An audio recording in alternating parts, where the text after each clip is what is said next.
ஆட்சிக்கு வரப்போறது நம்ம தான், சந்தேகம் இல்ல. இன்னும் 1 மாசத்துல 2 மாசத்துல நம்ம ஆட்சி வந்துரும்.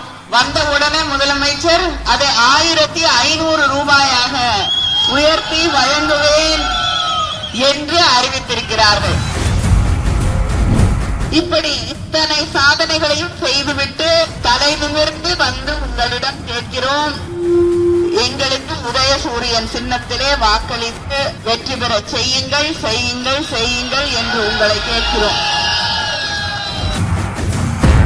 இந்த மண்ணிலே அவருக்கு துரோகம் அப்படிங்கிறது அவருடைய உடம்புல ஊறி போன ஒண்ணு. அதனாலதான் இன்னைக்கு ஓபிஎஸ் அவர்கள் உங்களோடு இருக்க முடியாதுன்னு சொல்லிட்டு எங்களோடு தன்னை இணைத்துக் கொண்டிருக்கிறார். நான் சொல்றேன், தலை நிமிர்ந்து சொல்றேன், எங்களுடைய கிளை கழக செயலாளர் அதிமுக வீட்டு கதவு கூட தட்டி ஏதாவது தேவை இருக்கிறதா என்று அவர்களுக்கு பொருட்களை வழங்கிய பெருமை திராவிட முன்னேற்ற கழகத்திற்கு. அதனால உங்களை நம்பி மக்கள் எந்த காலத்திலும் இருந்ததில்லை. திராவிட முன்னேற்ற கழகம் அமைதியாக இருக்கக்கூடிய தொண்டர்களை கொண்ட இயக்கம். ஆனால் எங்களை தட்டி பார்க்காதீர்கள். தலைவர் கலைஞர் அவர்களை எதிர்த்தவர்கள், அவரை விமர்சித்தவர்கள் அத்தனை பேரையும் தாண்டித்தான் தலைவர் கலைஞர் அவர்கள் உயிர் வாழ்ந்தார்கள். அவரை எதிர்த்தவர்கள் எல்லாம் மறைந்த போது அவர்களுக்கு சென்று மலர் வளையம் வைத்தவர் தலைவர் கலைஞர் அவர்கள். அவருடைய மகன், அவருடைய வாரிசு முத்துவேல் கருணாநிதி ஸ்டாலின் என்பதை நீங்கள் மறந்து விடாதீர்கள்.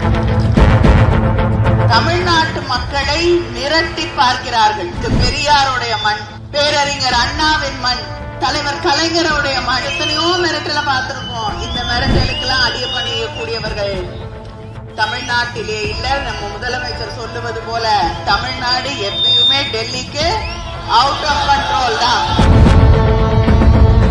இந்த தேர்தலிலே வெற்றி என்பது உறுதி செய்யப்பட்ட ஒன்று. தமிழ்நாட்டிலே இருக்கக்கூடிய மக்கள் மறுபடியும் திராவிட முன்னேற்ற கழக ஆட்சி, திராவிட மாடல் ஆட்சி, நம்முடைய முத்துவேல் கருணாநிதி ஸ்டாலின் அண்ணன் அவர்களுடைய ஆட்சி. அங்க தேர்தல் நடக்கும் போது அங்க ஒண்ணு பேசுறீங்க, இங்க தமிழ்நாட்டுக்கு வந்தோடனே எனக்கு தமிழ்நாடு மாதிரி வேற உலகத்துல வேற ஒண்ணுமே கிடையாது, இங்கே நம்ம ஏமாற்றி விடலாம் என்று நினைக்கிறார்கள். தமிழர்கள் ஏமாற மாட்டார்கள். வாக்களிப்பீர் உதயசூரியன்.